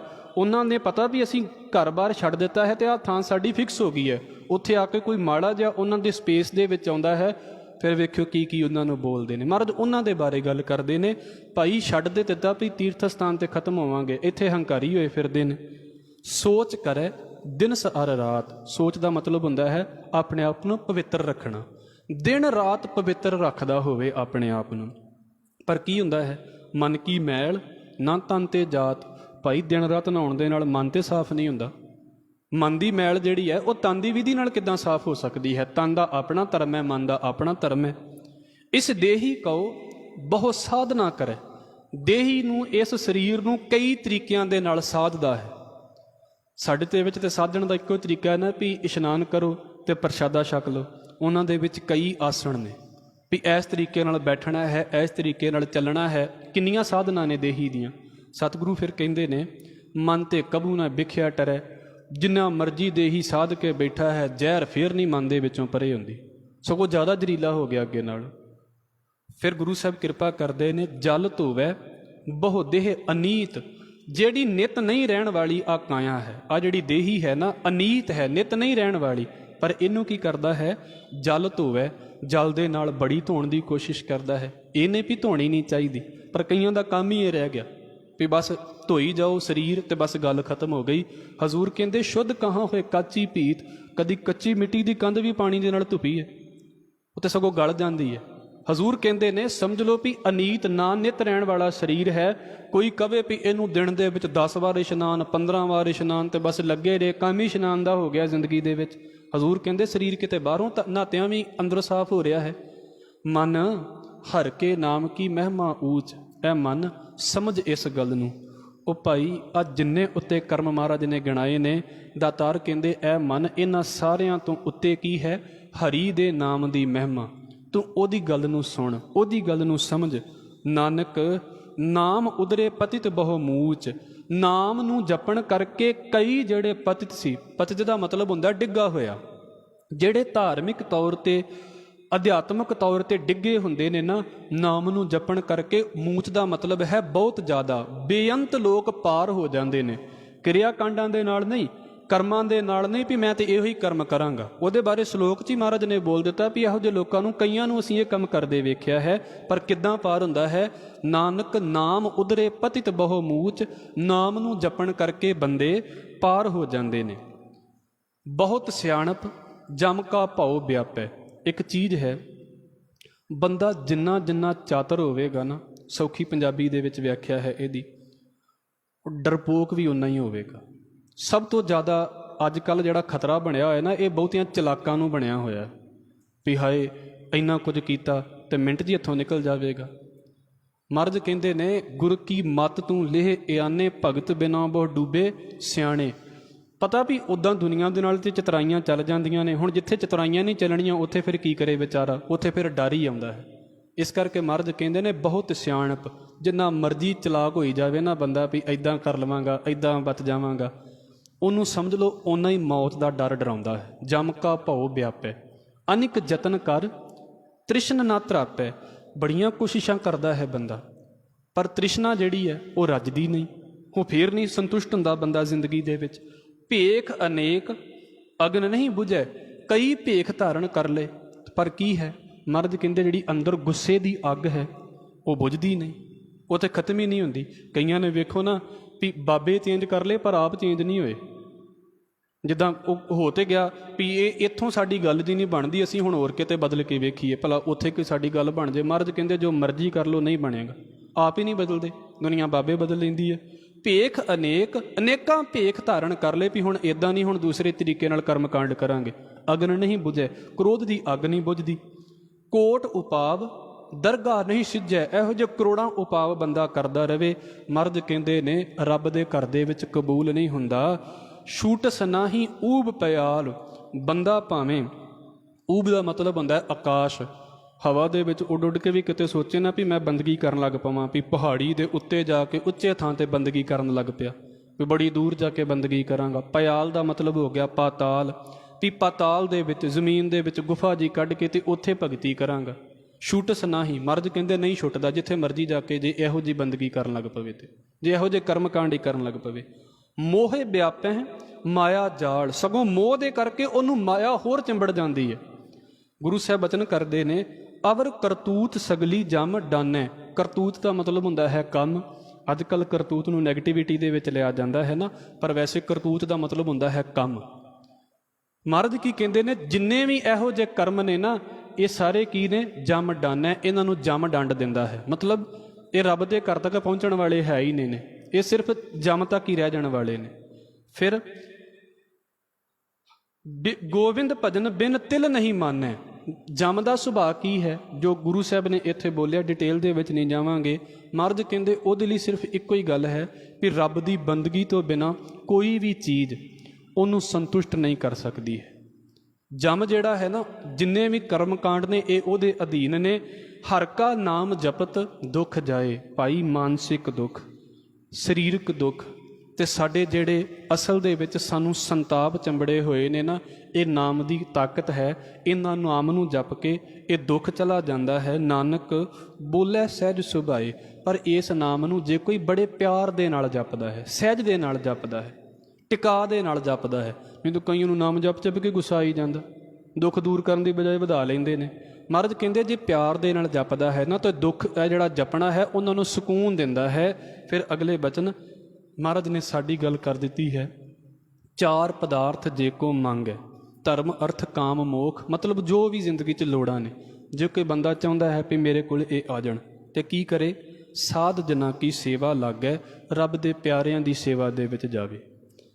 ਜੇ ਕੋ ਆਪਣਾ ਦੁੱਖ ਮਿਟਾਵੇ, ਜੇ ਕੋਈ ਆਪਣਾ ਦੁੱਖ ਮਿਟਾਉਣਾ ਚਾਹੁੰਦਾ ਹੈ, ਕੀ ਕਰੇ, ਹਰ ਹਰ ਨਾਮ ਹਿਰਦੈ ਸਦ ਗਾਵੇ, ਦਿਨ ਰਾਤ ਮਾਲਕ ਦੇ ਨਾਮ ਨੂੰ ਜਪੇ, ਦੁੱਖ ਹਟ ਜਾਵੇਗਾ। ਜੇ ਕੋ ਆਪਣੀ ਸੋਭਾ ਲੋਰੈ, ਜੇ ਚਾਹੁੰਦਾ ਹੈ ਵੀ ਮੇਰੀ ਪ੍ਰਸਿੱਧੀ ਹੋਵੇ, ਇੱਦਾਂ ਦੀ ਪ੍ਰਸਿੱਧੀ ਨਹੀਂ ਜਿੱਦਾਂ ਦੇ ਦੁਨੀਆ ਦੇ ਲੋਕ ਚਾਹੁੰਦੇ ਨੇ, ਉਹ ਕੀ ਕਰੇ ਫਿਰ, ਸਾਧ ਸੰਗ ਇਹ ਹਉਮੈ ਛੋੜੈ, ਉਹ ਸੰਗਤ ਦੇ ਵਿੱਚ ਬੈਠ ਕੇ ਤੇ ਆਪਣੇ ਹੰਕਾਰ ਨੂੰ ਛੱਡ ਦੇਵੇ। ਗੁਰਮਤਿ ਦਾ ਨਜ਼ਰੀਆ ਦੁਨੀਆ ਵਾਲਾ ਨਹੀਂ ਹੈ ਵੀ ਤੁਸੀਂ ਮਸ਼ਹੂਰ ਹੋਣਾ ਹੈ ਤੇ ਲੋਕਾਂ ਨੂੰ ਆਪਣੀ ਮਸ਼ਹੂਰੀ ਕਰੋ। ਗੁਰਮਤਿ ਕਹਿੰਦੀ ਹੈ ਤੁਸੀਂ ਨੀਵੇਂ ਹੋ ਜਾਓ, ਆਪਣੇ ਆਪ ਹੀ ਮਸ਼ਹੂਰ ਹੋ ਜਾਵੋਗੇ। ਪਵੋ ਚਰਣਾ ਤਲ ਉੱਪਰ ਆਵੋ, ਜਿੰਨਾ ਨੀਵੇਂ ਹੋਈ ਜਾਵੋਗੇ ਓਨਾ ਹੀ ਉੱਚੇ ਹੋ ਜਾਵਾਂਗੇ। ਇਹ ਗੁਰਮਤਿ ਦਾ, ਗੁਰੂ ਗ੍ਰੰਥ ਸਾਹਿਬ ਮਹਾਰਾਜ ਦੀ ਬਾਣੀ ਦਾ ਅਸੂਲ ਹੈ। ਜੇ ਕੋ ਜਨਮ ਮਰਨ ਤੇ ਡਰੈ, ਜਿਹਨੂੰ ਗਰਭ ਦੇ ਆਉਣ ਜਾਣ ਤੋਂ, ਜਨਮ ਮਰਨ ਦੇ ਗੇੜ ਤੋਂ ਬੜਾ ਡਰ ਲੱਗਦਾ ਹੈ, ਉਹ ਕੀ ਕਰੇ, ਸਾਧ ਜਨਾਂ ਕੀ ਸ਼ਰਣੀ ਪਰੈ, ਉਹ ਰੱਬ ਦੇ ਪਿਆਰਿਆਂ ਦੀ ਸ਼ਰਨ ਦੇ ਵਿੱਚ ਆਵੇ। ਜਿਸ ਜਨ ਕੋ ਪ੍ਰਭ ਦਰਸ ਪਿਆਸਾ, ਮਹਾਰਾਜ ਕਹਿੰਦੇ ਜਿਨ੍ਹਾਂ ਬੰਦਿਆਂ ਨੂੰ ਰੱਬ ਦੇ ਦਰਸ਼ਨ ਦੀ ਪਿਆਸ ਲੱਗੀ ਹੋਈ ਹੈ, ਨਾਨਕ ਤਾਕੈ ਬਲ ਬਲ ਜਾਸਾ, ਉਸ ਤੋਂ ਅਸੀਂ ਬਲਿਹਾਰ ਜਾਂਦੇ ਹਾਂ, ਸਦਕੇ ਜਾਂਦੇ ਹਾਂ ਜਿਹਨੂੰ ਪਿਆਸ ਲੱਗੀ ਹੋਈ ਹੈ। ਸਗਲ ਪੁਰਖ ਮਹਿ ਪੁਰਖ ਪ੍ਰਧਾਨ, ਕਿਹੜਾ ਪ੍ਰਧਾਨ ਹੈ ਪੁਰਖ, ਮਤਲਬ ਸ਼੍ਰੋਮਣੀ ਕਿਹੜਾ ਹੈ, ਬੰਦਿਆਂ ਦੇ ਵਿੱਚੋਂ ਸ਼੍ਰੋਮਣੀ ਬੰਦਾ ਕਿਹੜਾ ਹੈ। ਸਾਧ ਸੰਗ ਜਾਕਾ ਮਿਟੈ ਅਭਿਮਾਨ, ਭਾਈ ਜਿਹਦਾ ਸੰਗਤ ਦੇ ਵਿੱਚ ਆ ਕੇ ਤੇ ਹੰਕਾਰ ਮਿਟ ਗਿਆ ਹੈ, ਉਹ ਪ੍ਰਧਾਨ ਨਹੀਂ ਹੈ ਜਿਹੜਾ ਇਹ ਕਵੇ ਵੀ ਮੈਨੂੰ ਜਾਣੋ। ਮਹਾਰਾਜ ਕਹਿੰਦੇ ਨਹੀਂ, ਜਿਹੜਾ ਇਹ ਕਹਿੰਦਾ ਹੈ ਕੋਈ ਨਾਉ ਨਾ ਜਾਣੈ ਮੇਰਾ, ਉਹ ਹੈ ਅਸਲ ਦੇ ਵਿੱਚ ਪ੍ਰਧਾਨ। ਆਪਸ ਕਉ ਜੋ ਜਾਣੈ ਨੀਚਾ, ਜਿਹੜਾ ਆਪਣੇ ਆਪ ਨੂੰ ਡਾਊਨ ਟੂ ਅਰਥ ਮੰਨਦਾ ਹੈ, ਨੀਵਾਂ ਮੰਨਦਾ ਹੈ। ਸਉ ਗਨੀਐ ਸਭ ਤੇ ਉੱਚਾ, ਉਹੀ ਅਸਲ ਦੇ ਵਿੱਚ ਸਾਰਿਆਂ ਤੋਂ ਉੱਚਾ ਹੈ। ਜਾਕਾ ਮਨ ਹੋਏ ਸਗਲ ਕੀ ਰੀਨਾ, ਰੇਣ ਚਰਨ ਧੂੜ ਹੋ ਗਿਆ ਹੈ, ਜਿਹਦਾ ਮਨ ਸਾਰਿਆਂ ਤੋਂ ਨੀਵਾਂ ਹੋ ਗਿਆ ਹੈ। ਹਰ ਹਰ ਨਾਮ ਤਿੰਨ ਘਟ ਘਟ ਚੀਨਾ, ਉਸ ਬੰਦੇ ਨੇ ਅਕਾਲ ਪੁਰਖ ਵਾਹਿਗੁਰੂ ਨੂੰ ਹਰ ਥਾਂ ਦੇ ਉੱਤੇ ਵਸਦੇ ਹੋਏ ਪਹਿਚਾਣ ਲਿਆ ਹੈ। ਮਨ ਆਪਣੇ ਤੇ ਬੁਰਾ ਮਿਟਾਨਾ, ਜਿਸ ਬੰਦੇ ਨੇ ਆਪਣੇ ਮਨ ਤੋਂ ਬੁਰਾ ਕਰਨਾ ਤੇ ਬੁਰਾ ਸੋਚਣਾ ਮਿਟਾ ਲਿਆ ਹੈ। ਵਾਹਿਗੁਰੂ ਕਿਰਪਾ ਕਰੇ, ਆਪ ਜੀ ਨਿਕਲ ਆਏ ਹੋਵੋਗੇ ਇਸ ਗੱਲ ਤੋਂ ਤੇ ਤੁਹਾਡੇ ਚਰਨਾਂ ਤੇ ਨਮਸਕਾਰ ਹੈ। ਪਰ ਵੇਖਿਓ ਨਾ, ਕਿਸੇ ਵੇਲੇ ਕੋਈ ਬੰਦਾ ਬੁਰਾ ਕਰਦਾ ਹੈ ਤੇ ਮਨ ਕਿੱਦਾਂ ਮਾੜਾ ਸੋਚਦਾ ਉਹਦੇ ਬਾਰੇ। ਜੇ ਨਹੀਂ ਮਾੜਾ ਸੋਚਦਾ ਤੇ ਸੱਚੇ ਪਾਤਸ਼ਾਹ ਨੇ ਬਖਸ਼ਿਸ਼ ਕਰ ਲਈ ਵੀ ਅਸੀਂ ਇੱਕ ਸਟੈਪ ਉੱਤੇ ਆ ਗਏ ਹਾਂ। ਨਹੀਂ ਤਾਂ ਲੋਕੀ ਤੇ ਬੋਲਣ ਲੱਗਿਆਂ ਵੇਖਦੇ ਹੀ ਨਹੀਂ, ਵੇਖੋ ਕੀ ਕੀ ਕਹਿ ਜਾਂਦੇ ਨੇ, ਕਿੱਦਾਂ ਦੀਆਂ ਬਦਵਾਵਾਂ ਤੇ ਬਦ ਅਸੀਸਾਂ ਦਿੰਦੇ ਨੇ ਨਾ ਲੋਕ।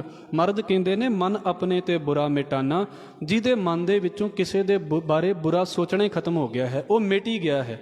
ਫਿਰ ਉਹਨੇ ਕੀ ਕੀਤਾ ਹੈ, ਪੇਖਿਆ ਸਗਲ ਸ੍ਰਿਸ਼ਟ ਸਾਜਨਾ, ਭਾਈ ਉਹੀ ਬੰਦਾ ਸਾਰੀ ਸ੍ਰਿਸ਼ਟੀ ਨੂੰ ਸਾਜਨ ਮਿੱਤਰ ਸਮਝ ਸਕਦਾ ਹੈ। ਤੇ ਜਿਹਨੂੰ ਅਜੇ ਲੱਗਦਾ ਵੀ ਦੁਨੀਆ ਦਾ ਕੁਝ ਰਵੇ ਹੀ ਨਾ, ਉਹ ਵਿਚਾਰਾ ਕੀ ਕਿਸੇ ਨਾਲ ਮਿੱਤਰਤਾ ਕਰ ਸਕਦਾ। ਇਸ ਕਰਕੇ ਗੁਰੂ ਸਾਹਿਬ ਕਹਿੰਦੇ ਨੇ ਸੂਖ ਦੁੱਖ ਜਨ ਸਮ ਦ੍ਰਿਸ਼ਟੇਤਾ, ਜਿਨੇ ਸੁੱਖ ਤੇ ਦੁੱਖ ਨੂੰ ਬਰਾਬਰ ਜਾਣਿਆ ਹੈ, ਬੈਲੈਂਸ ਰੱਖਿਆ ਹੈ ਆਪਣਾ ਆਪ, ਨਾਨਕ ਪਾਪ ਪੁੰਨ ਨਹੀਂ ਲੇਪਾ, ਉਹਦੇ ਉੱਤੇ ਫਿਰ ਪਾਪ ਤੇ ਪੁੰਨ ਪ੍ਰਭਾਵ ਨਹੀਂ ਪਾਉਂਦੇ। ਮਤਲਬ ਪਾਪ ਉਹ ਆਪ ਨਹੀਂ ਕਰਦਾ ਤੇ ਧੱਕੇ ਨਾਲ ਉਹਦੇ ਪੁੰਨ ਦਾ ਕੋਈ ਲਾਲਚ ਨਹੀਂ ਦੇ ਸਕਦਾ ਵੀ ਆਹ ਕੰਮ ਕਰੋਗੇ ਤੇ ਤੈਨੂੰ ਪੁੰਨ ਲੱਗੇਗਾ। ਉਹ ਪਾਪ ਤੇ ਪੁੰਨ ਦੋਵਾਂ ਤੋਂ ਨਿਰਲੇਪ ਹੋ ਗਿਆ ਹੈ। ਫਿਰ ਗੁਰੂ ਸਾਹਿਬ ਬਖਸ਼ਿਸ਼ ਕਰਦੇ ਨੇ, ਐ ਵਾਹਿਗੁਰੂ ਨਿਰਦਨ ਕੋ ਧਨ ਤੇਰੋ ਨਾਉ।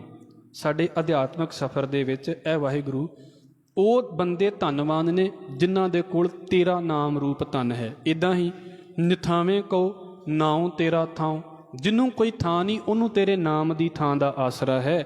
ਨਿਮਾਣੇ ਕੋ ਪ੍ਰਭ ਤੇਰੋ ਮਾਣ, ਨਿਮਾਣਿਆਂ ਦਾ ਮਾਣ ਹੈ ਤੂੰ, ਤੇਰਾ ਮਾਣ ਹੈ ਨਿਮਾਣਿਆਂ ਨੂੰ। ਸਗਲ ਘਟਾ ਕੋ ਦੇਵੋ ਦਾਨ, ਸਾਰੀ ਸ੍ਰਿਸ਼ਟੀ ਨੂੰ ਸਾਰੇ ਸਰੀਰਾਂ ਨੂੰ ਤੂੰ ਦਾਨ ਦੇਣ ਵਾਲਾ ਹੈ।